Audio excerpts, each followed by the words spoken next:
surrounding the avoidable death of our young colleague, Dr. Diaso Vuare, from injuries sustained from the crash of the elevator in the House Officers' Quarters of General Hospital, Odan. He said, "Let us at this point send our heartfelt condolences to the family of the deceased colleague. It is our prayer that God shall console the entire family and grant the soul of the departed peaceful repose. That this death," he said, "was avoidable is not in doubt, as the stories surrounding the elevator leave a very sour taste in the mouth.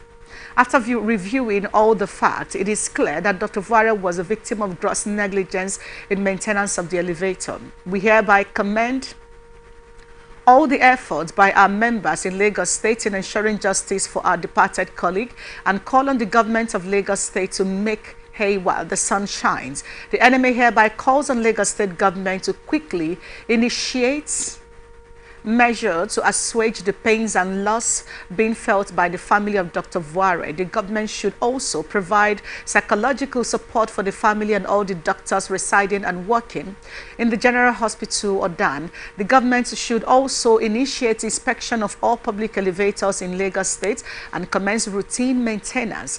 We call on Lagos State government to carry out thorough investigation and met out sanctions as appropriate. NMA wants justice to be seen to be done and shall resist any attempt to subvert or mitigate justice. Let all tiers of government in Nigeria learn a lesson from the loss of this young doctor and make sure that such avoidable deaths are prevented. Let her death not go in vain, but become a trigger for us all to imbibe routine maintenance culture. May we never spill another innocent blood as a nation." He said, "God bless all Nigerian doctors still taking care of Nigerians within Nigeria." I like the beautiful ending of this, in as much as this is a sad, sad news. But here is the issue here, everyone.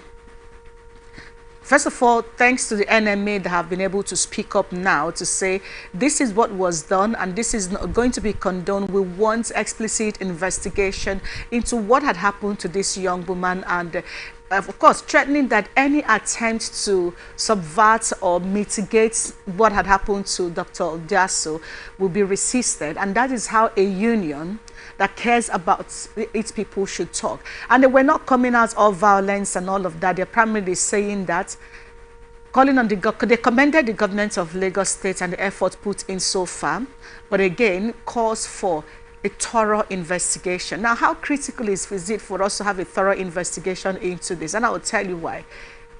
No one would have said on the particular date that Dr. Vuare or Diaso passed on that. Of course, she didn't know. If she knew, she wouldn't have used the elevator, or she would have done everything to prevent dying that day. Of course, none of us know when or how it's going to happen. And this is why, in as much as the government of Lagos State is saying, oh, yesterday we talked about this, and I'm repeating it again by saying that it is not enough to say you are sacking and blacklisting the facility manager. It is even more important to ensure that everyone on the line of duty, on the line of a call, that ought to have known about this elevator, that didn't care enough about the welfare of the doctors who use the hostel at the General Hospital Idan, at the resident quarters or the staff quarters, the case may be. Everyone who knew about this elevator, see, when you say you're sacking and blacklisting the facility manager, like I said yesterday, yeah, it's okay to say that, but that is not the issue here. It is even more important for everyone of us to begin to realize that talking about sacking or blacklisting one person in a chain of individuals who ought to take responsibility and fail to do that is like saying, okay, I have a sore. Let me just use a plaster to cover it. And I pretend that so that people don't see my sore, that I have a scar, for instance. It's not going to change the fact that that scar is there, that sore is there, until that sore is properly treated and taken care of and it heals properly. It's going to resurface. It's going to be worse. It's going to grow bigger and get messed up. So the point is that in the system at the General Hospital Idan, it is not just the facility manager. We need the Lagos State government to begin to hold those who should be held responsible. And if the facility manager did report and wrote to the right quarters that this is what is going on, those who did not take action when they should, need to be held responsible. It is not enough to say, oh, you're going to sack the facility manager. No, the NMA as a national body or union is coming out to say they will not accept any idea or attempt to mitigate or subvert investigation that will hold some people responsible for what has happened to Dr. Vuare or Jase. And on our part, we are joining our voice to say we want to see justice being done as well. That could have been my sister. That could have been your sister. That could have been your lover. That could have been your friend. That could have been anybody. It could have been me. It could have been you. I mean, who knew who was going to, the elevator was going to take on that fateful day? Nobody knew who. So she has been used as the ultimate sacrifice. But are we going to just pretend that there are people who are sitting pretty right now who literally knew that? I mean, how do you explain the fact that something that is meant to be on use every day and is bad, and you have never heard by whispers of by gossip, you have never heard by maybe a passing remark, not in the meeting, not a formal memo? I refuse to accept that. I do not believe that this is actually the reality. So if we're going to have this conversation about Dr. Vuare Odiosa's death, then we need to be sincere about it. And let me also quickly wrap up by saying that I'm still repeating as my call yesterday. The wife of Lagos State Governor, who actually said that an arrow of death was shot, maybe. But the arrow of death passed through some people, a group of people on a line of call who ought to take responsibility, who failed to take responsibility, and that was why the arrow of death succeeded. If they had played their role, the arrow of death would not succeed. So what it means is, if we're going to leave this on the arrow of death, when the arrow of death comes again, it strikes through someone, and of course the person dies, and then we'll say it's the arrow of death. No, like I said, ma'am, you owe this family an apology. You owe Nigerian doctors, especially the doctors who are working in General Hospital Lordan, whose colleague has been murdered, because it could have been any of them. That's the truth. You owe them an apology. And we want to see you as a mother and as a woman, as a First Lady of Lagos State, and as a female, stand up and make a demand for everyone who was supposed to take responsibility, who failed to do the needful. I want to see you speak up and demand for justice for each and every one of them to be sacked or sanctioned, whatever needs to be done. So it serves as a deterrent to everybody working in anywhere, whether private or government parastatal, that you cannot be negligent to your duty and then pretend that you're going to continue to sit pretty and act like nothing has happened. We are waiting for justice, because sacking the facility manager and whatever it is that that needs to be done, that has not been done, is not going to help this young woman's soul to rest in peace. If the dead can hear or see us, neither is the family going to feel okay. Like I said yesterday, I don't know if anybody wants to put themselves in a shoe where, after training a child, going through medical school and all of that, and then at the point where you're supposed to be reaping from the good work you have done, it gets taken away from you by the negligence of some class of individuals, and then everyone wants to act like it's just the facility manager. No, we refuse to accept that. This is a Nigerian young woman. This is a Nigerian doctor that has been murdered, and we want to see justice being done. We will talk about it, and we'll keep talking about it. As soon as it's in the news, you better believe that Atlantic Television Network is going to bring the news to you. But that's what you can do on Anchor's Chat, everyone. We'll come back to you after the break for the rest of stories in the news. Stay with us. Hey, welcome to the StarTimes 35th anniversary celebration. To say thank you to every StarTimes family for being an integral part of our journey, StarTimes has decided to give you a price slash on decoders. Yes, we are slashing the price of our antenna decoder from 8,900 naira to 7,500 naira, and the dish decoder from 13,300 naira to 9,900 naira. But that's not all. Existing subscribers can recharge for 2 months on their current bouquet and get upgraded to the next higher bouquet. And if you recharge on the classic or super bouquet, you will receive a fantastic reward of extra 15 days of free viewing. You can enjoy our top local and international content. So, what are you waiting for? Quickly, visit any StarTimes outlet around you to recharge or buy your decoder between June 12th to August 31st to enjoy this fabulous offer. Wow! Yay! Let the celebration begin! StarTimes. Entertain your family.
we have been coming here for some time now. All right, good to have you back on ATM Blowout, and we are set to blow out from every corner of this country. But before then, I'd like you to meet my guests and resource persons for today.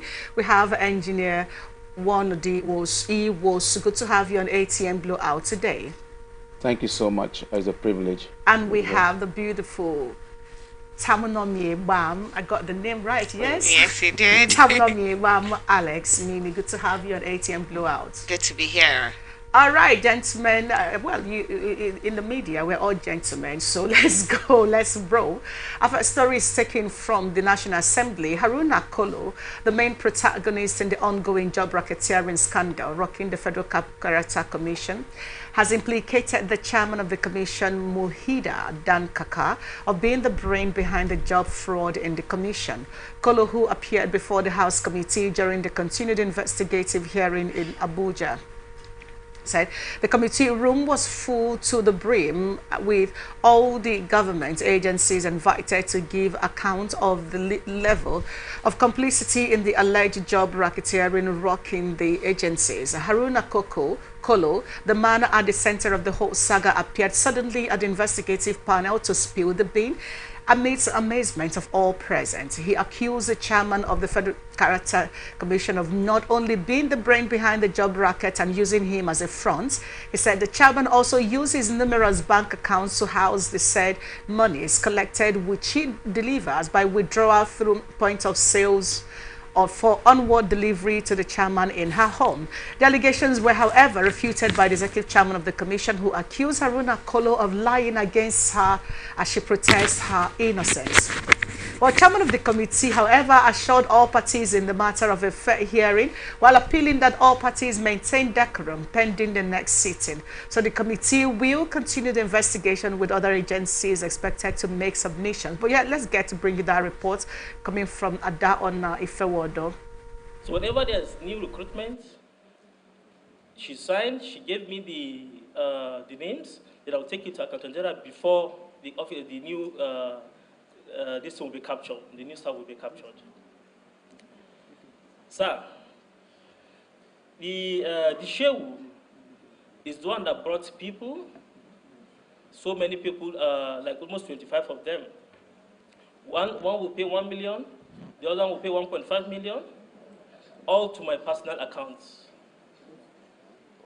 All to my personal account, sir. Yes. My account number, that's an EcoBank account number, after which she instructed me to give her the cash, all in cash installments. There's no transfer, there's nothing, just for me to withdraw through POS, from this POS to that POS, cash installment, and take it to her.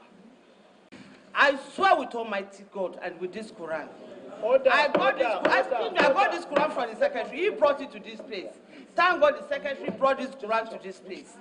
If I ever collect 1 naira from this Kolo, may Almighty destroy what I've worked for. If I ever in my life ask him to go and collect 1 naira from anybody, whatever I'm looking for, with this Quran, may it destroy me. I'm a Muslim. Exactly. I've not in my life asked him to collect. I don't even know the secretary. I don't know the driver. I don't know the driver that they are talking about. I've never set eyes on the driver. See, Quran is here. I've never in my life. Stand up and scream. It's here. Ask him to give me 1 naira. It's here. All what he does for me is when we are going to the airport, he buy ticket for me. He said he comes to my house to give money. He does not come to my house to give money. Excuse me, I stayed in an estate. Before you enter, I must go ahead for you to enter. Chairman, I should tell you, excuse me. We must come out with, this is just one thing, racketeering in what? Federal character. We are not talking about slot in other agencies. So please leave this thing. Don't, and I appeal. Just like, I equally have emotions. I will see the truth, but you see someone saying lies. I have to tolerate it as a chairman. So you that are observers too need to tolerate some certain things. Don't talk by gesture, trying to determine, to preempt the outcome of this investigation. We are not going to allow that. If you like, say, what's your business? If people are talking, allow us to interact with those that are talking. But everybody is fair hearing. And at the end of the day, it is based on facts.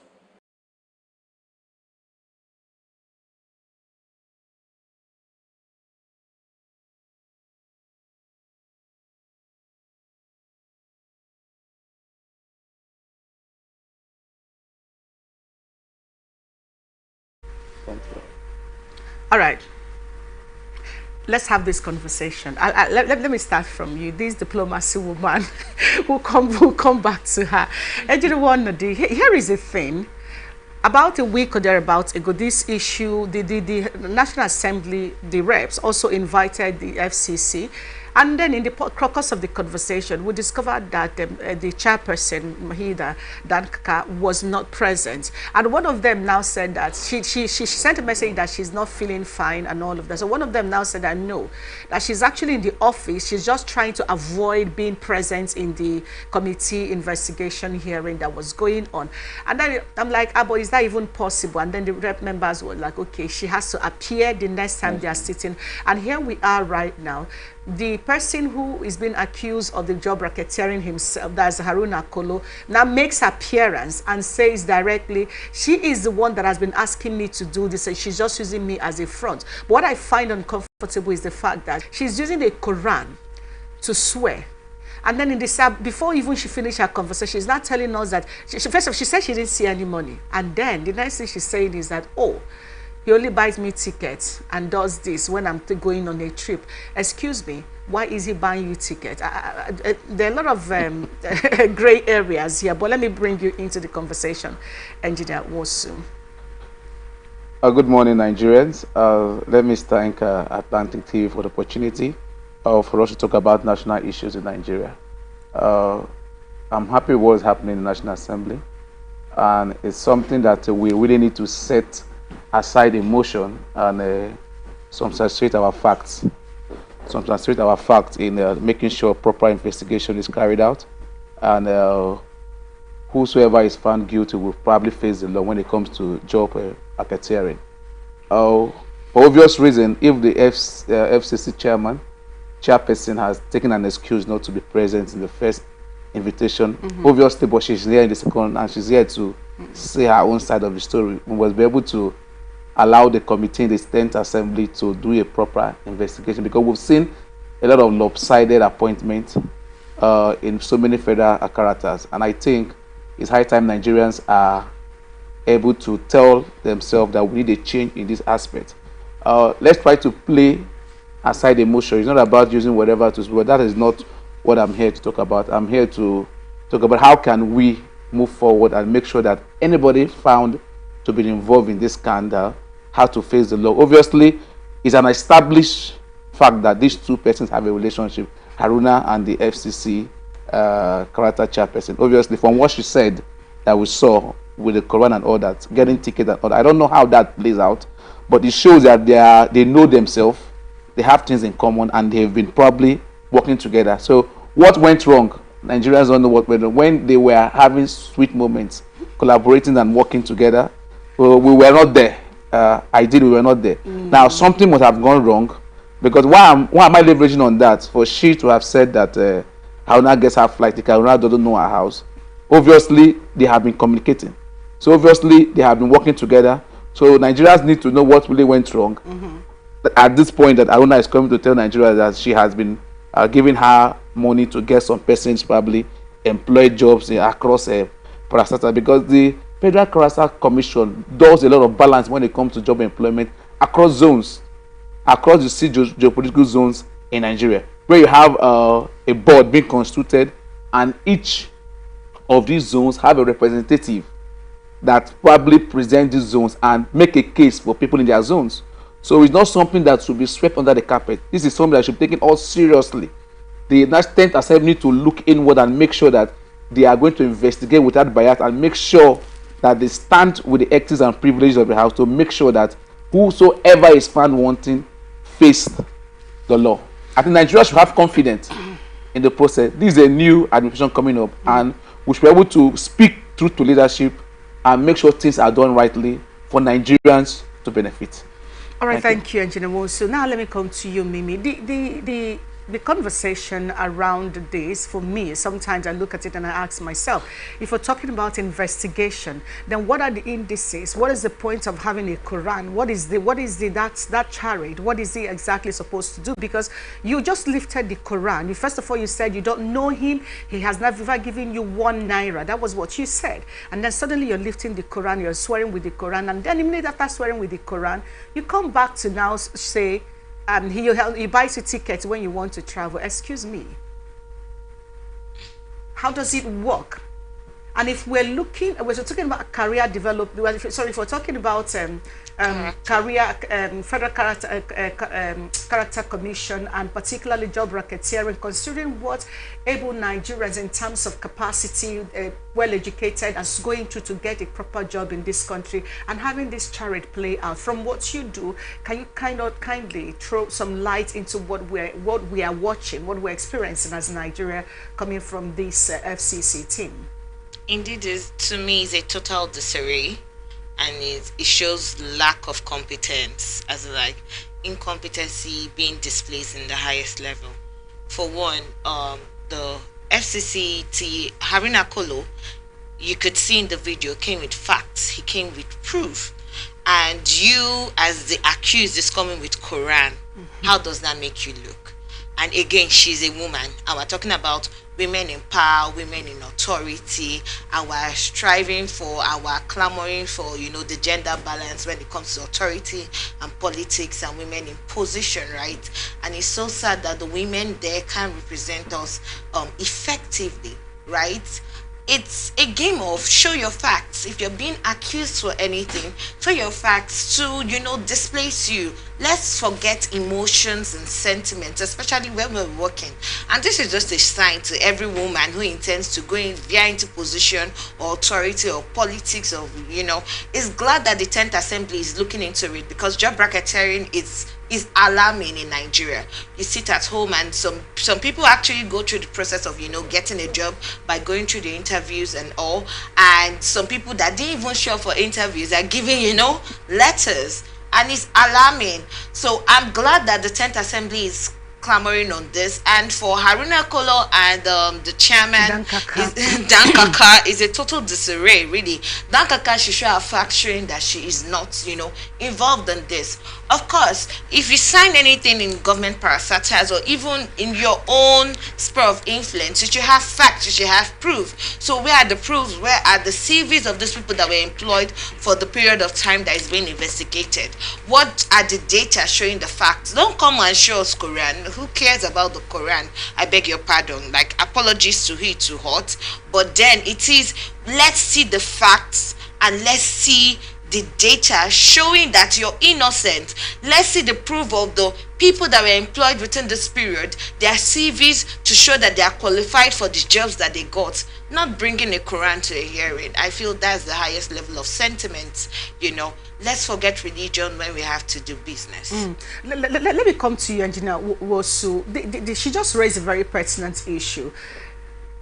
I believe she's a Muslim from her dressing and having access to the Quran. This charade of walking, she's not going for swearing in, remember, she's not going to do anything where she'll have to leave the Quran. How did the Quran get in then? And I say, how did the Quran get? Because there are millions of Muslims in this country, and I think this is an aberration, if you may, an insult, that somebody would actually disrespect the religion when you're asked to defend yourself, you're doing that. But looking at the role she has played right now, and considering the fact that we are talking about job racketeering, money collected for a different purpose and used for different purposes, and you're being asked to explain how you're the chairman, for crying out loud, and now being projected, now she projecting religion where she should be bringing fact, because Haruna Kolo said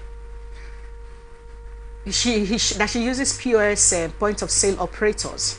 What it means is that there are bank transactions that has gone into this. So if we're looking at what she has done right now by using the Quran, I'm glad that another man came to take that away from her. If you're looking at that, because like I said, it comes across as disrespect to the millions of Muslims across the world that you will do that, but that's on one side now. If you bring that to bear and looking at that there are traceable lines to get the facts out, do you think that the House needs to actually go into proper investigation and forget about these sittings that may not bring anything to bear? Because there are, like I said, there are bank accounts, there are facts that can be traceable. Okay, I think as if there are facts to substantiate the claim by Kolo, so the House has no other choice than to probably do a proper investigation and appropriate sanctions, because this is not something that they're going to sweep under the carpet.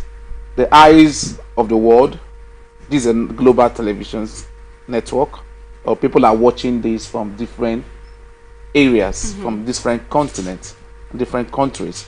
So if there are proven evidence and facts to substantiate the claim Haruna has presented to the House, they have to work on it and make the best out of it, because people must be able to have confidence in the process. Because we are Nigerians, and when we talk about doing things right, let's do things right and make sure we get justice from it. If there are POS where payments have been made, and we can probably get this as facts. If there's transactions where transactions have been made, if there are resume and CVs where people have probably gotten favor, lump-sided employment, I think it's something. Those are the facts that you present to the Assembly. The National Assembly has a committee that will action and do a proper investigation with the facts that have been submitted on the floor of the House. So I think probably from there, they can probably say, okay, this was what we found out. But our plea as Nigerians, the common Nigerians out there, are concerned in this space is to make sure that let the confidence we have come to pass. Like, let justice prevail. Let people be sanctioned, so it will serve as deterrent for anybody that wants to go into such venture. Because this Nigeria is all about us. If we don't change this country and put things in the right perspective, who will do it for us? Exactly. So probably nobody can be more Nigerian than us. So if you want Nigeria to be as a global country like the Western world, where laws are obeyed and all that, so it should start with us. We should be the ambassadors of doing things right in Nigeria. And the idea of playing emotion with the Quran, I think, it's very wrong. It's very wrong. Where that's not a swearing in, or that is not a court and all that. So how the Quran got into there is not fair. We shouldn't bring in religious sentiment or anything like that. We should be able to talk about the issues. Job racketeering is something that have been there for a very long time with nepotism, so many things. Someone comes in and is favoring one side of the region and all that because you're in charge and all that. So these are things we really need to take seriously and make sure that a reoccurrence does not occur. So Nigerians will have confidence in the National Assembly, because if justice is served, investigated, concluded, and the chairperson, anybody, for now, we don't know who is innocent or proven guilty. I'm not here to talk about that. We allow the committee to come out with their findings after investigation and tell Nigerians probably what they found out after they've done their investigation, which I think is very, very important. So I will thank the National Assembly probably for even giving room for this, because if Haruna Kolo didn't bring this to the notice of Nigerians, we must not have known that things like this have been happening. We might not have known that things like this have been happening. So I will even probably commend the complainant that came and told Nigerians that such a thing is happening. So here he has presented his facts to the National Assembly. Let the committee go ahead and do the investigation and conclude it, so Nigerians will know the outcome of it. All right, thank you, Engineer Wo. So we'll take a short break, everyone, and we'll be right back.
All right, welcome back to ATN Blowout.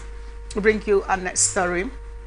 The 10th House of Representatives has assured that it will continue to run an open door policy in the affairs of the National Assembly, as well as to ensure prompt information dissemination to the media, especially the House of Representatives press call for easy reportage. The chairman of the House of Representatives Committee on Media and Publicity, Honorable Akin Rotimi Jr., disclosed this while addressing members of the House of Representatives, adding that the Parliament will be proactive with regards to constituencies and various committee activities. The chairman also said that every lawmaker in the House has been mandated to avail their time and be available for engagement by the press corps. As you know as well, during this period, even though we're on recess, the ad hoc committees that have been set up are also functioning optimally. You're covering most of them, I've seen. And we're working very hard for Nigerians because we know that the expectations of Nigerians is not to celebrate efforts or to celebrate good intentions, but to celebrate results.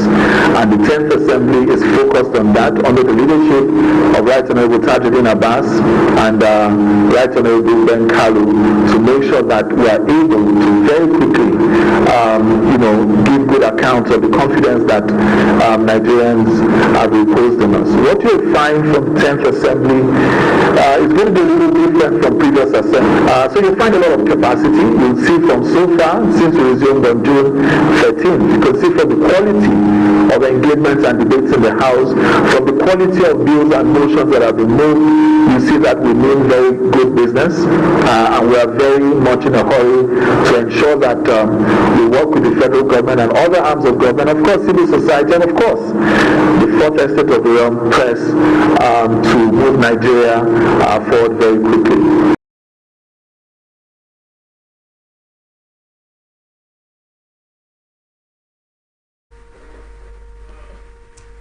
Okay, part of that report says that the Deputy Chairman of the Committee on Media and Publicity, Honorable Philip Agbase, also called for maximum cooperation of the press corps and appealed that research questions and proper findings should be carried out before reports are published.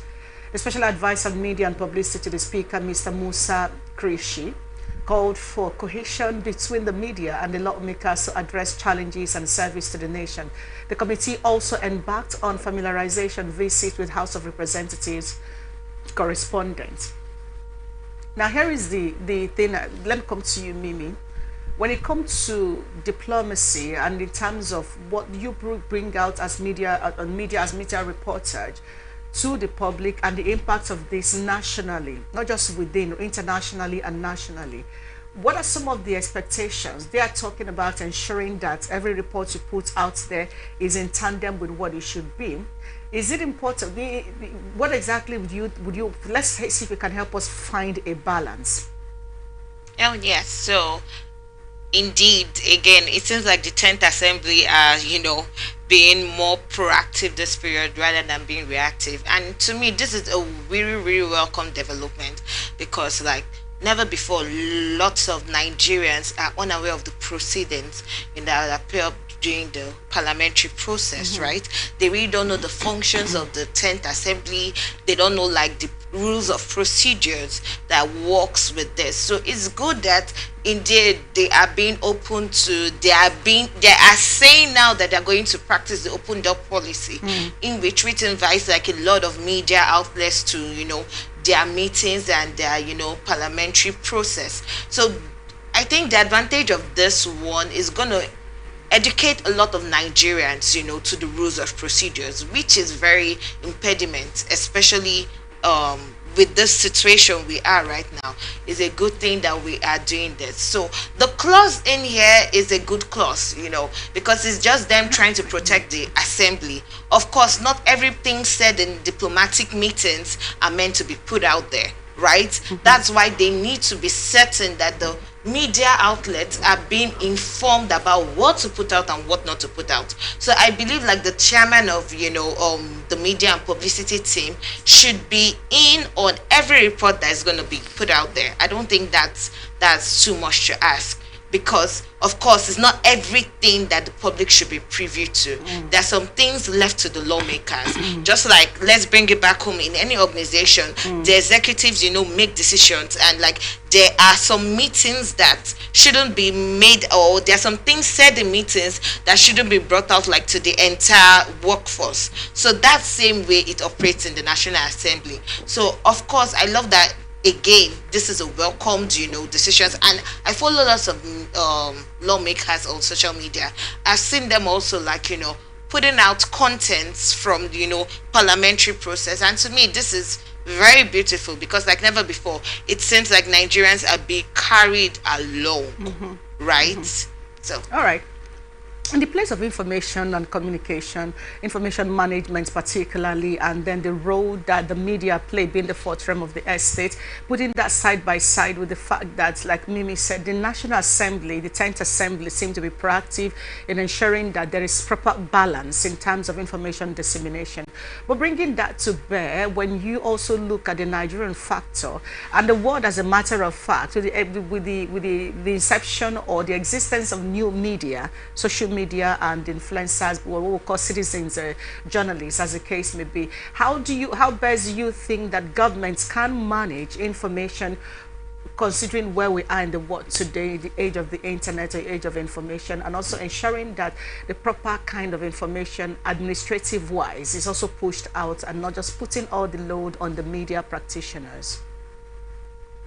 Okay, this question is probably a tight one when it comes to controlling and regulatory social media activities. But let me start by thanking the Heart Chairman, Rotimi Jr., for leveraging on collaboration between the press corps and the National Assembly. I think is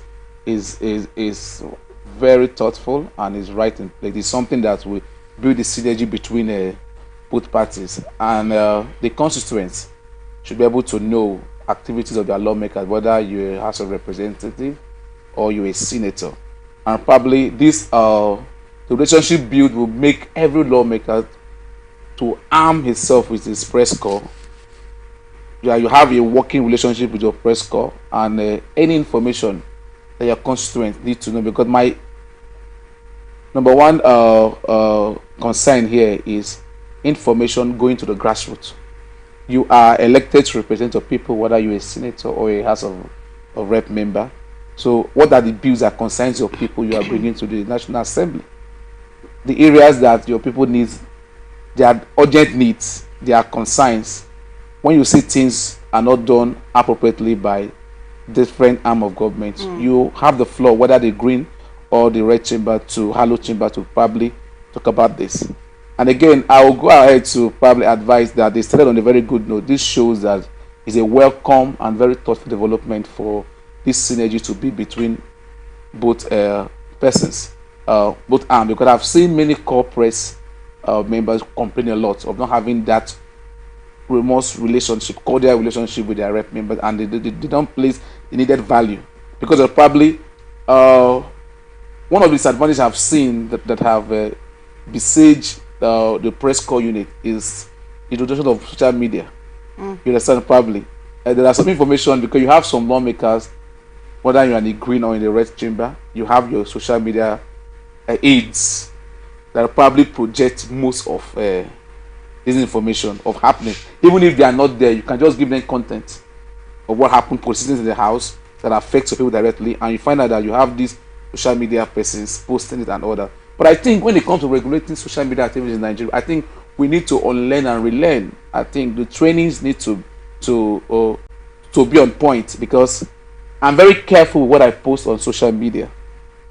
It's a global. You might post it, and you feel that if you've deleted it, probably it is gone. But the people that have the platform, we are benefiting from it, because probably it's a new normal and it's advanced way of disseminating information and all that. But probably Nigerians should be careful. Let's not just feel that we can wake up for the comfort of our room and we are posting. You know, there was a time they were to regulate, and people were all shouting during a bill and all that. But I will tell you, if you go to developed countries in the world, they are regulated and they are guided.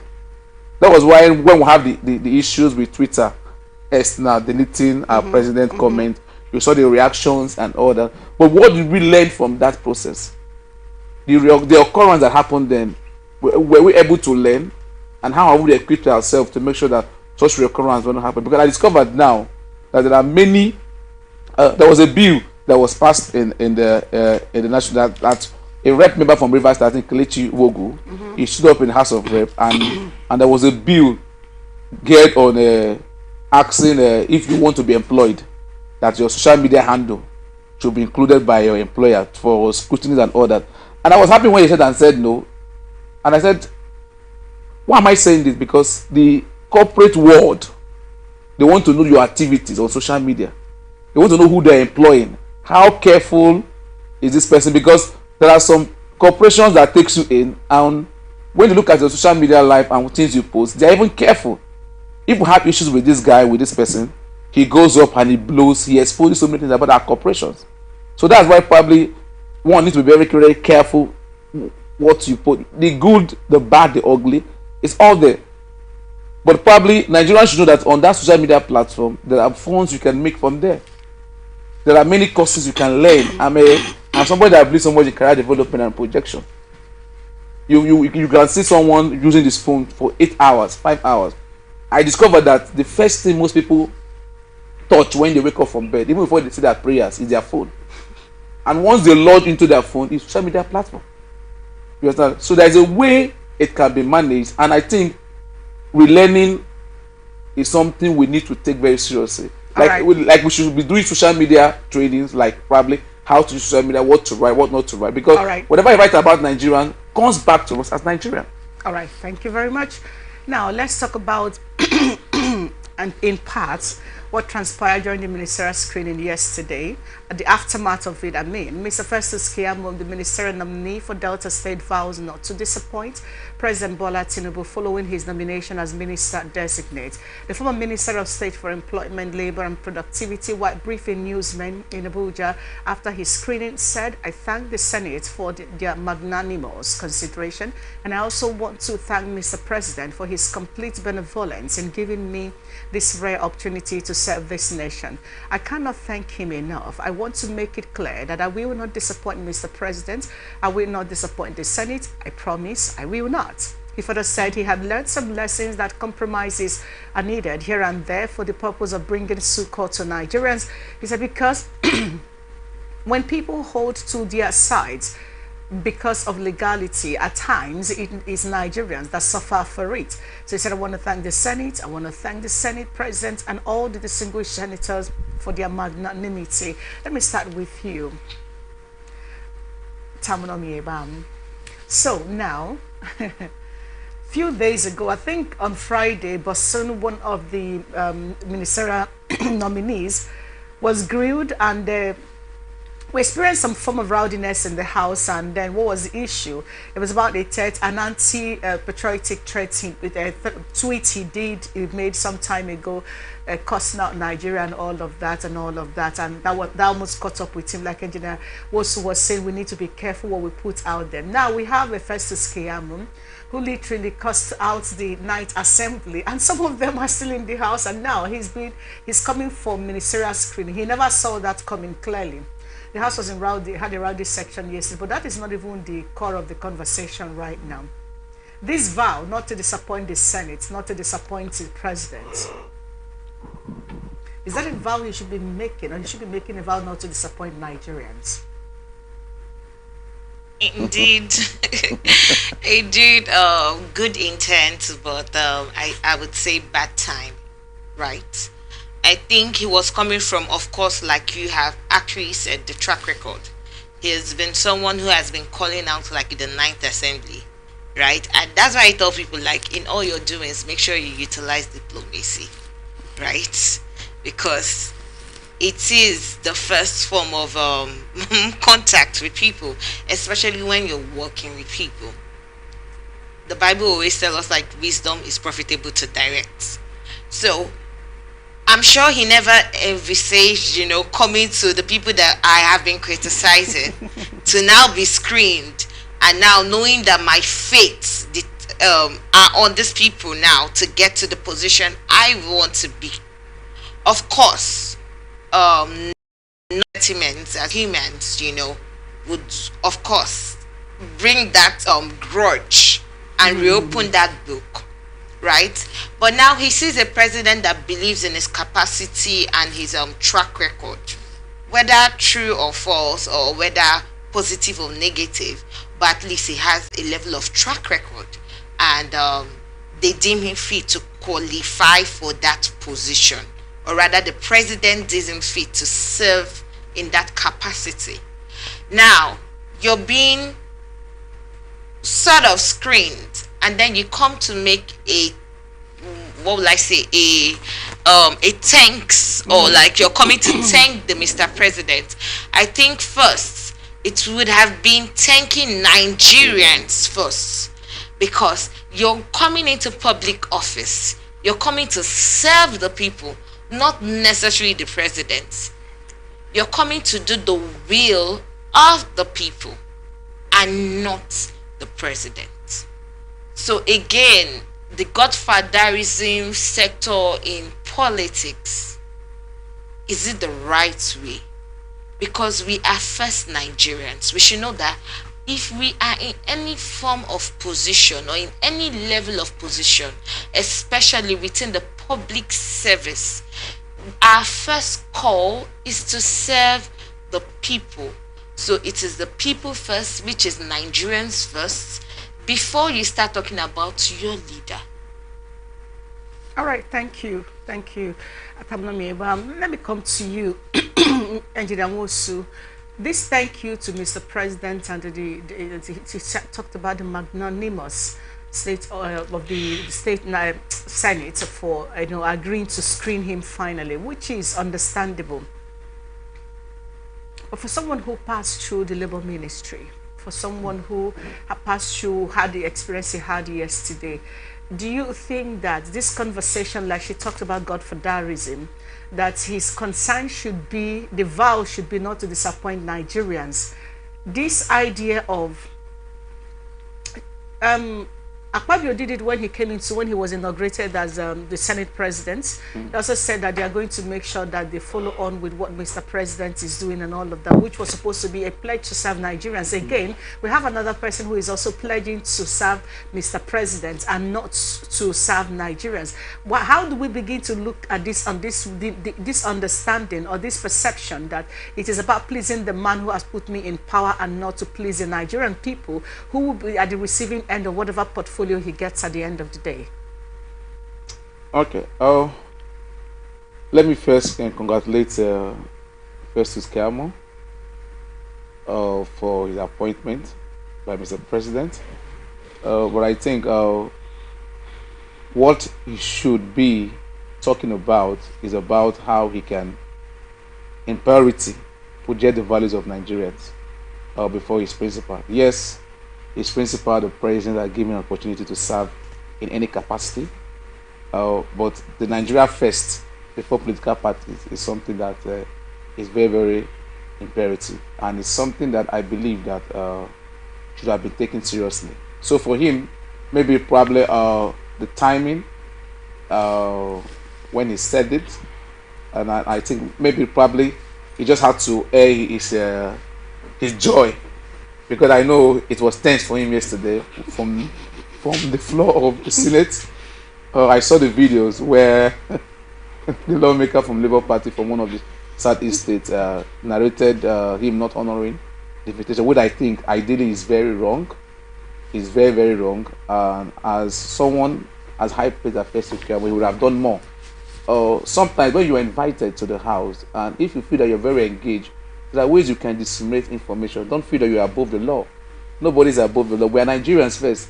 And people forget that after a position you occupy, highest you get is 4 years, probably 8 years, if you are that lucky. After you get 8 years, what life do you live after the office you occupy? Now I discovered in Nigeria, people are loyal to your office and not to yourself. That is something politics have probably taught me in my growing age, that people are loyal to probably that position you occupy and not your person. So that's why if you live for impact and you build people, you project value in people, you make them to understand their real identity. Even after you leave office, they'll be there for you to stand by you and support whatever you do. Totally. So I think the focus should be, I am here to serve Nigerians. It's a selfless service, yes, but you're an appointee, you get paid for it. Just like when we're doing our core member days under the sun and in the rain, we are serving Nigeria and all that. And you find out that, that after the 1 year and all that, so many things have changed and all that. So I think this should serve as a deterrent for other ministers. No matter highly placed you are, remember that you have highest 2 years if you are an executive or if you're an appointee. It will come to an end someday. And what life have you imparted? What have you known for? What have you been known for after this day? So you must respect constituted authority. So he should be re-echoing his privilege. Not everybody from the previous administration was appointed to be minister. So he's a lucky one that is probably privileged, and his principal must have seen probably some values in him and think he can serve Nigeria in any capacity. So he should be talking about the priority of Nigerians. He has an experience. I've known Fezo Kema as somebody that speaks for the masses right from before he became a son and all that. So he's always on the media talking about the interests of Nigerians and all that. Now he has been privileged to serve. So the crusading for the interests of Nigerians should be his priority. Should be his priority. So there is so much we can do, and we are here to probably make it known to Nigerians that whoever is privileged to have the opportunity to serve this country, the priority of Nigerians should be utmost interest to any of these appointees. All right, thank you. Let's look into another story now. The Islamic movement of Nigeria, led by Sheikh Ibrahim El-Zakzaki, cautions President Bola Tinubu over deploying military forces in the Niger Republic, being that both countries share history together, hence they are Nigerians' brothers. El-Zakzaki, while addressing a group of Quran reciters as they visited him in his Abuja residence, said, if you look at the territory of Hadejia, some part of it was annexed to Niger. A part of Gumel's territory is part of Niger. If you cross the border of Maigatari, you are still part of Gumel's territory, but were ceded to Niger. A part of Kazure is also part of Niger. This is the same fate that befell Daura. A large part of Daura also became part of Niger. Katsina was also partitioned into 2 parts, Katsinan, Maradi, and Nigeria's Katsina. They are all partitioned. Moreover, the Kabir Empire was also partitioned between Niger and Nigeria. The hometown of Shehu Usman Danfodio, Marata, is located in Niger. So he said, they are our brothers. It is unimaginable that we would one day end up fighting against each other. It is shocking that these ruthless people want to use this country to attack our brothers just to engage in fratricidal genocide, right? He queried. Let me start with you. This is your forte. When it comes to international relations, clearly there's a lot we don't know, especially for us who live in Nigeria, between us and Niger. You know, I'm just reading that a part of Daura is in Niger and all of that. It makes sense when former president says, if we disturb him, he's going to go to Niger and just leave us here and rest. And then the issue that they are our brothers, because we used to think it's just neighbor, but now we've seen that almost part of all the parts of northern Nigeria that we know today, one way or the other, are linked to Niger. Now, but he's looking at it from a fatherly perspective, saying, hey, this is our brothers, let's not go to war with them. Everybody seems to be calling for diplomacy as a way of handling this. I'd like to bring you in here now. Indeed, diplomacy is the way of handling this, because I don't think we can survive war. Even Niger themselves, I was looking at, the military capacity. They have less than 30,000. As like even the Nigerian soldiers, can take them easily, right? So I don't think war is the first point of contact, and that's why everyone is clamoring for diplomacy. Now, with what has happened in the Niger bloc and with the coup, if you notice, the United States has not called it a coup, because there are lots of things that goes into play before we actually say there is a coup. What we can see is agitations, basically, right? And the military trying to, take over. of which in the West African bloc we're seeing display in 5 countries in less than 2 to 3 years, starting from 2020 with Chad, with Guinea, with Chad, Guinea, Sudan. We've seen the trend, and it's soon becoming a trend. Now, we must indeed go back to history, because history is what connotes this. And I'm glad the leader has come out to actually tell us the history, of which everything he said there is true and very pertinent. Niger is really, really close to Nigeria, right? We share borders. We used to be together at some point, you understand, up until colonialism came in. Yeah, it's during post-colonialism that we were separated. Now, amongst all those 5 countries that I've talked about within the West African bloc that is going into a military coup, you can see that, are they Anglophone or Francophones? The question is, they are Francophones. And what have we seen between the democratic, quote and unquote, the democratic process within the Francophone countries? One thing that is seen is poverty. There is high rate of poverty. It seems that yes, we are in a democratic proceedings, or in a democratic form of government, but we are not moving forward. It seems like the France are the ones, controlling everything. What currency do they use? Is a CFA. They don't have a currency of their own. They can't make decisions on their own. Laws are still being, gotten from above. And that is what these people are fighting against. Right? If you notice, what's his name? John, the military ruler. Jonda, thank you. Jonda, when he first took power, the people were not supporting him. But after 2 days of addressing the people, everybody began to support him. At least what we started seeing in the media, at least the press conference, we saw lots of citizens backing him. Because there's high level of poverty in Niger. High level of poverty. So I think the first thing that needs to be done is negotiation. Negotiate. Have conversations with these people, because I understand why we don't, especially as a diplomat, we don't want war. War is the last resort. It is. We don't want war. We can't even afford going into war with them. So negotiate until they don't come to a compromise. Then we can even start bringing in sanctions. I don't think sanctions should be coming at this point. Have a conversation with these people, because all of this is based on poverty. All right. Now, speaking of, thank you, Mimi. Now, speaking of the need to apply diplomacy, which a lot of persons have called for, and basically saying this is a debt trap, don't get into it. The US may be asking you to do A, B, C, D, but it's not ideal for you to get into it. So this is warning again by El Zakzaki, considering he's not just an Islamic teacher right now, but considering the fact that there are too much interconnectivity between Niger and Nigeria. Shouldn't the president of Nigeria particularly begin to ask salient questions like, what would be the best way forward? What is the best foot to put out in this instance? And yes, he's the ECOWAS chairman and all. Okay. You've said it all. Consider Nigeria's position in ECOWAS as a chairman.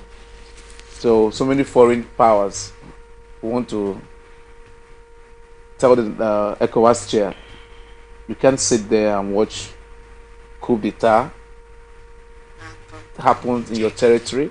We understand those directives, and probably Niger is part of the ECOWAS, and ECOWAS state probably has a lot to do when it comes to brotherly boundaries and all that. I just discovered that there are 6 routes in which you can penetrate Nigeria through Niger.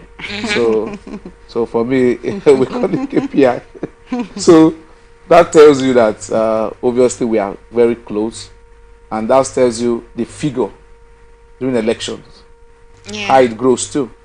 But this is opening other channels for us to understand from what we've always been saying it, just that they exactly don't pay just said attention now. to us. The figures during elections, when they tell you that probably the Jays participate and vote in Nigeria, without it, now we are seeing proof facts that this is how they come into Nigerians, and probably with them having a cordial brotherly relationship with the Muslims in the north, and they penetrate Nigeria and all that. So I think, like what Mimi said, the high level of diplomacy. I myself, I'm not going to support coup d'etat. It's not the best way.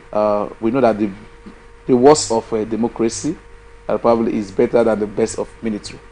You understand? Because that freedom of information, that freedom of doing your routine, self-reliant is very important. You understand? So I think that is where what is happening in Nigeria needs to be carefully negotiated. It's not about robbing Peter and giving Paul, or taking directly from anybody. And I think they need to sit with the military people and have a conversation. I'm aware the sanctions are there already.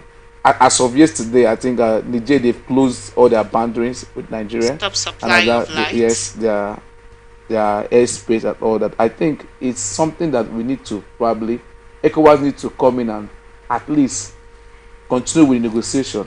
All right.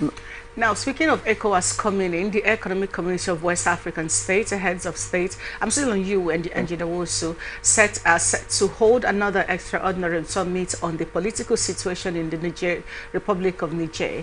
So in a statement on Monday evening, ECOWAS Chair Bola Ahmed Tinubu and President of the Federal Republic of Nigeria and Chairman of the Authorities of Heads of State and Government of the Economic Community of West African States said they will convene another extraordinary summit of the authority on the political situation in the Republic of Niger. He said the summit will hold in Abuja on Thursday against August 10th, 2023. The ECOWAS leaders will be considering and discussing the political situation and recent developments in Niger during the summit. Like I said, Engineer Wosu, now, attempt has been made. There are several senior advocates, senior lawyers that have had several issues to say about this. One of them is Femi Falana, who came out on Sunday evening to say that by virtue of what is contained in the UN Charter, Security Charter 51, subsection 1 or 2 or 3 thereabouts, says that we're not even supposed, because we're a signatory to that charter, that we're not even supposed to have even gone into Niger to do anything in the force. The ECOWAS is not supposed to step in. However, some other lawyers said, no, that is not correct. But either way, the move or step taken by ECOWAS about a fortnight ago saying, hey, we need to, this is threatening sanctions anyway, even saying that worst case scenario, they're going to use force to ensure that they return power to the democratic government. That all of that seemed to have, you quote unquote, backfired. Now, here is the reason why that issue of backfiring seems to be coming. Number one, the president of Nigeria, being the ECOWAS chair, who had a meeting with other ECOWAS heads of state, and they had all of these agreements without due process. Now, he has gone to the Senate. We learned he was supposed to go to both houses. He only went to the Senate, and the Senate turned down the release, sending military force into Niger. And several people have said, no, diplomacy is the best way forward. He has also sent the Islamic, the Sultan of Sokoto.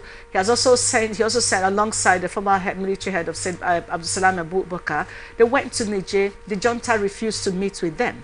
All of this has been put together. All the efforts may seem to have hit the rock. We are taking power from them, and several other little sanctions. They blocked our borders, denying them access. Now we're asking ourselves, if we look at what El Zaki said, what border did we block now? The border did we block?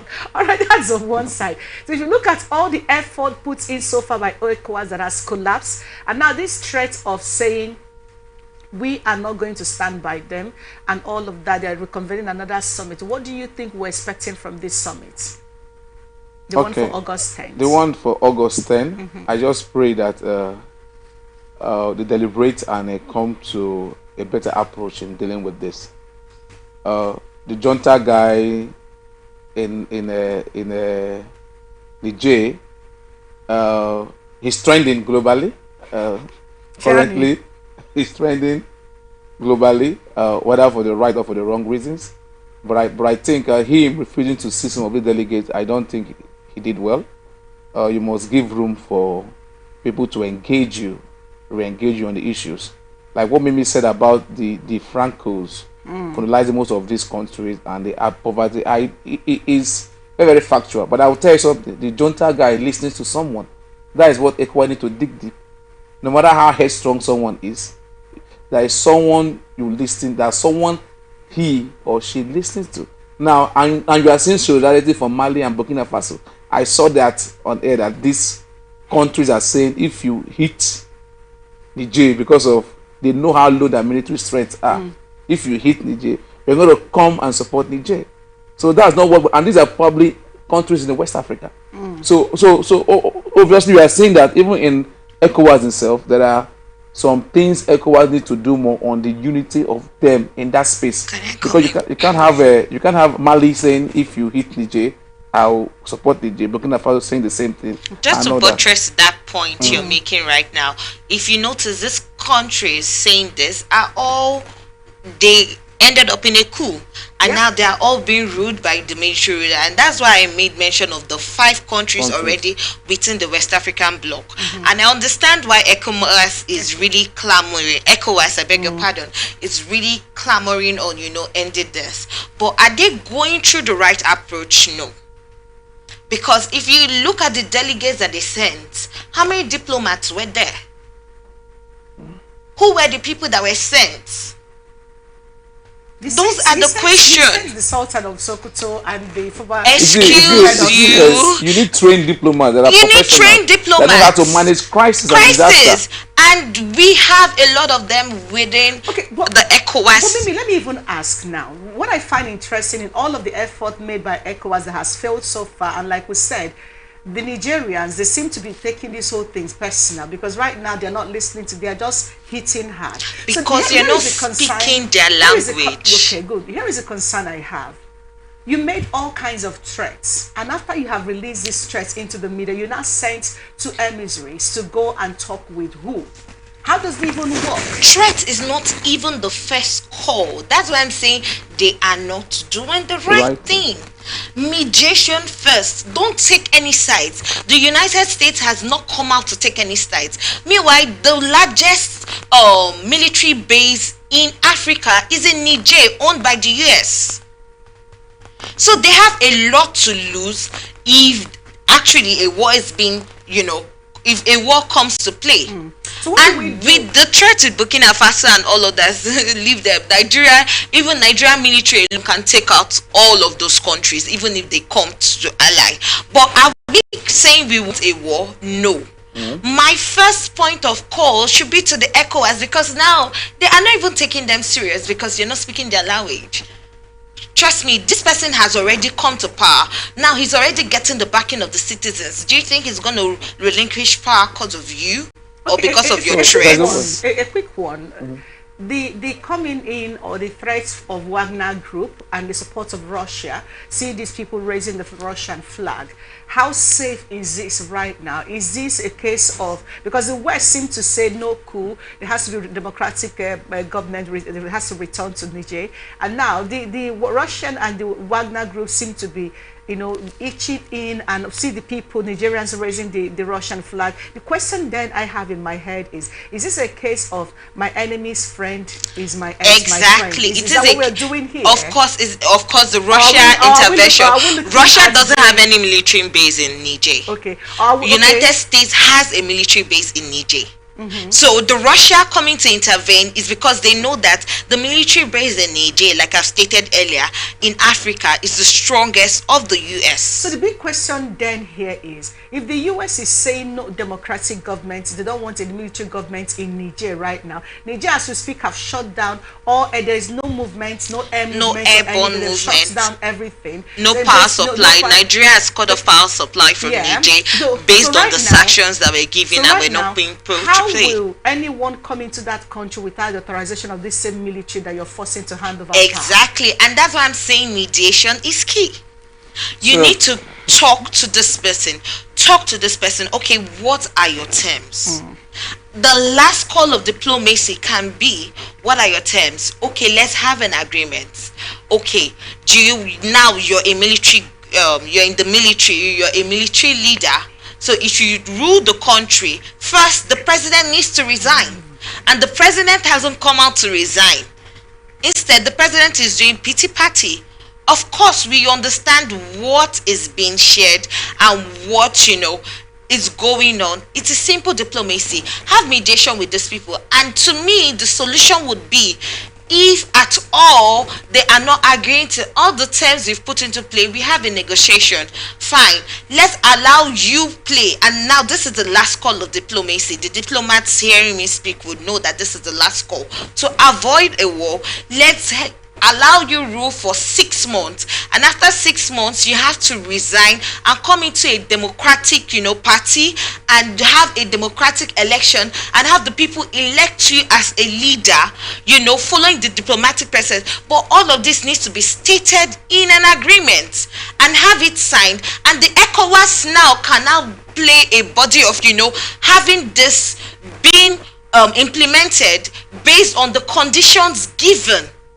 That is it. All right. Because he has already tasted power, and no one can give you power just like that. And now he has the backing of the citizens. And, All right. and I think, and I think probably the junta guy was smart enough to probably get back on the citizens. And again, why this is preceding is, what role did ECOWAS play when it happened in Mali and Burkina Faso? Was it just stoning the threat? The threat, and after 6 months, like you said, probably you can tell this guy stay 6 months. Okay, if you feel that there is corruption in the system, but it's no to military regime, you can say probably constitute an election and run an election, probably, but the president has to resign first. Yes, so but the agreement is that there has to be a conversation. There needs to. That's what I'm saying. The negotiation needs to happen. Nigeria cutting off power, I think probably is too early. If I understand you, what you're saying, there has to be a conversation. What has happened? What made you take over power? How can we mitigate that? Yes. If I understand you, that is the best way to address this. Of course, and that's why I said earlier on, you need to look at the history of these people. Anglophone rulership. All right. France, has there been growth? What they are clamoring for is growth and wealth, because there's high level of poverty. All right. In Niger. All right. And then when you couple that with corruption, which is what the military is accusing the Bazoum government of, I hope that the African Union and the UN and all those concerned can begin to have a conversation, like you said, you're the diplomatic experts here, Mimi, saying we need to have this, what exactly happened and how can we, work towards making sure that this doesn't happen again. But let's wrap up with the good news somewhat. The Federal Ministry of Justice says the court order issued against the Nigerian Labour Congress and Trade Union Congress of Nigeria has been overtaken by events, therefore is ineffective. The Ministry of Justice, in a letter to NLC's legal representative, Messrs. Falana and Falana, by the Solicitor General of the Federation, Permanent Secretary of the Ministry of Justice, Mrs. B.E. Jedi Agba, said, kindly recall the exchange of correspondence between the ministry and your office on the need for compliance with the extant court orders restraining industrial action of any kind on the part of the Nigerian Labour Congress and Trade Union Congress. Mrs. Jadi Agba said the position of the ministry was informed by the need to safeguard the integrity of the court and prevent avoidable service disruption or damages to public facilities. However, despite these exchanges, interventions, the labour unions on 2nd August 2023 proceeded with the industrial action through public protests, which led to disruption of work and eventual pulling down of the gate of the National Assembly. The foregoing prompted the ministry to initiate contempt proceedings by filling Form 48 on the same 2nd August 2023 in accordance with the Section 72 of the Sheriffs and Civil Process Act and Order 9, Rule 13 of Judgment rules. It is tried that issuance of Form 48 is just the starting point in contempt proceedings, which will only crystallize upon the issuance of Form 49 and the consequential committal order. So she said, as Permanent Secretary, Minister of Justice, upon the intervention of His Excellency President Tinubu and the decision of the labor unions to call off the industrial action after meetings with the President and leadership of the National Assembly, this ministry did not proceed further with the contempt proceedings, which would have required the issuance of Form 49 within 2 days of the issuance of Form 48. So she said it is evident that the non-issuance of Form 49 as of 4th August 2023 renders the contempt proceedings incoherent. All right, let me come to you, Engineer Musu. Here is where we are right now. We're just learning of Form 49 and Form 48 and 49, and the use of all of this in terms of filing a contempt proceedings in the labor with labor rules. But the concern is this: all of this information that is coming out to the public right now, because on the 2nd of August, when Labour went on that protest, basically nationwide protest, and now the president called them for a meeting that same day. While they were in that meeting, just like they did when the subsidy was removed, they were called for a meeting with the president, and then NNPC already sent out a price list, which was why they threatened strike, and then Minister of Justice went to Court of Industrial Court, which gave an order for them not to strike. And I bring that to bed on the 2nd of August. They were also in a meeting with the president, negotiating on the way out to avoid disruption of activity, which Minister of Justice said they are guarding against. And then you, in turn, said you have proceeded with the contempt proceedings against the labor, which now made them to threaten that if by 14th of August, they don't withdraw that the case, that they are going to have a nationwide shutdown against all the odds. But again, like I said, it seems like it's a good news, because the ministry is saying it's become ineffective because in 2 days we didn't put that. So if all of this is the case, why did the ministry and everyone involved not go through the process? Why would you be in a meeting with a group and then you're taking actions that is not in tandem with what was discussed? Couldn't we have avoided all of this? Seriously, it's quite unfortunate this is unfolding. For me, it's a no-no. It wasn't necessary at all. It wasn't necessary at all. Consigning labor giving ultimatum, I think is a good one, and I'll commend the agencies that instituted the court procedure. The right thing they have done was to withdraw it, because I don't know why this country, we forget that we are all Nigerians. We forget that we're all Nigerians. We forget that the TUC and the NUC, TUC probably speak for the interest of Nigerians.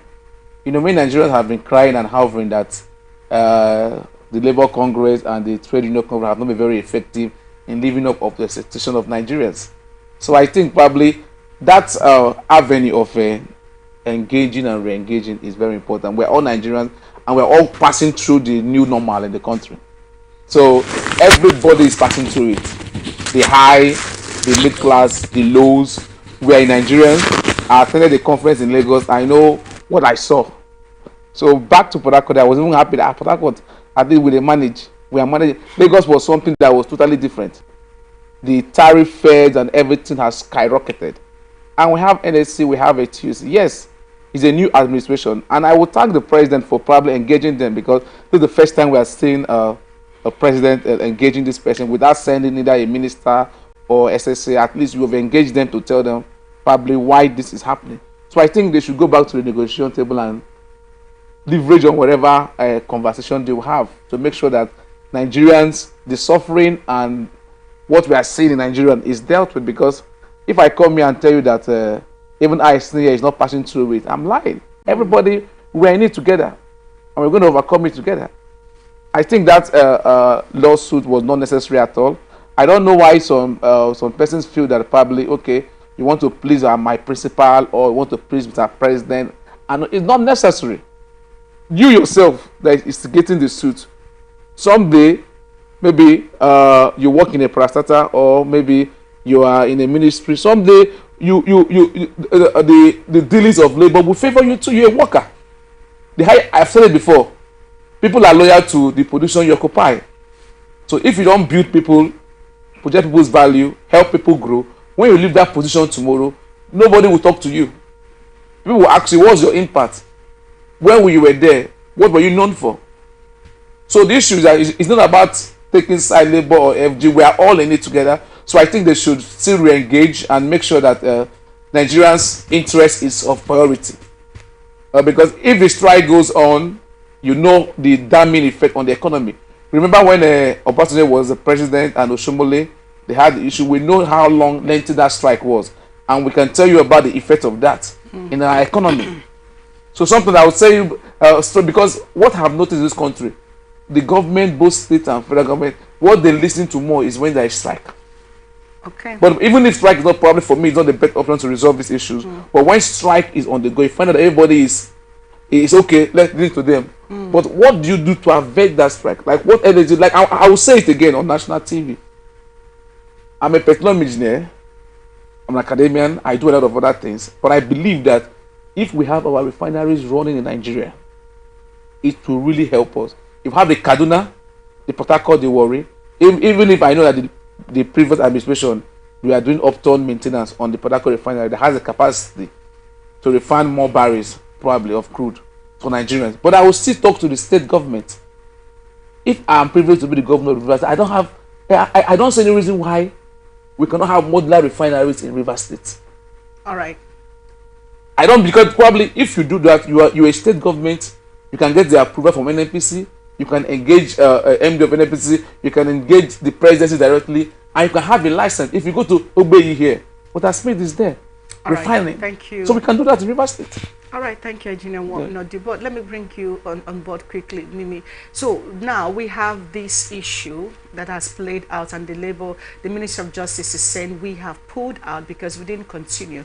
However, this discordance tone from the federal government and the parastatals, institutions under government that has played out so far, that is literally embarrassed. Like I said, when the removal of subsidy was announced, he came up to say he was in a meeting with them, and the days people came out and gave their own, NNPC did their thing. Again, he's in a meeting again, and the Ministry of Justice is doing their own thing. Where do we draw the line when it comes to the executive and these parastatals working under them? So to me, NLCCF is not even a parastatal working under the government, right? I'm talking about Ministry of Justice. Okay, Ministry of Justice. Yes. Now. Okay, so I think it's based on filing, like the judge coming out to say, as a lawyer, there are things that are meant to be filed after one proceeding has been filed. I can't, speak as a lawyer, but my history on international law, I am privy to like the proceedings that go. Section 48 and Section 49 needs to be filed like 2 days after, right, for a complaint to gone. So the judge overruling, this case based on it not being filed after 2 days, I think is a good flaw. But again, I just want to call on the presidency, the government and all.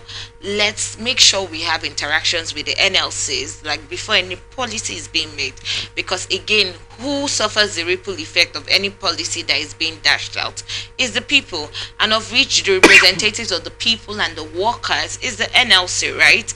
And the NLC is meant to be carried on or carried along when policies are being made, especially it's in our constitution. So they should make sure all parties are involved before any policy is being implemented, because that's why there is this glitch, because the NLC is not informed and they just heard like every citizen on the news as the policy is being dashed out. Then there's a conflict, like the people are not being informed, and the ripple effect is on the people, is on us. All of us in Nigeria now know how like the economy is hitting us, even if we know that in the long run is going to yield good tidings. But then now a lot of Nigerians live from hand to mouth, a lot of them. So again, how does it affect the average Nigerian? And that's where the NLC comes into play. So, well, I'm good, like they've had negotiations and they're saying this case has been drawn, which is a good one, of which I didn't even see them being dragged to the court for anything, because of course they were standing on their acts, as the Labour Congress. Thank you. Thank you so much, Mimi, Alex, Tamuno Imeba. Thank you for being here this morning. And thank you, Engineer Wanodi Wosu, for being here this morning too. Always a privilege. And that's been our show, everyone. Now, if you miss any part of the conversation, like I said, we got you covered. All you need to do is go to our Facebook and YouTube page, and you can get to watch all the details of the conversation, and we look forward to hearing from you. You can also follow us on our social media handles on Facebook and YouTube, we're Atlantic Television Network, on Instagram and TikTok, we're Atlantic TV Network 1, on Twitter or X, we are Atlantic TV Net. Now, you can also watch us live on Atlantic TV Network, at atlanticnetwork.tv, or you can download our app or at ATN Live from the App Store. Now, if at any point you feel you prefer the TV, of course, you're watching us live directly right now from StarTimes ZTH 194. Whatever you do, do remember that peace and unity remains the pathway to progress. Enjoy the rest of your day.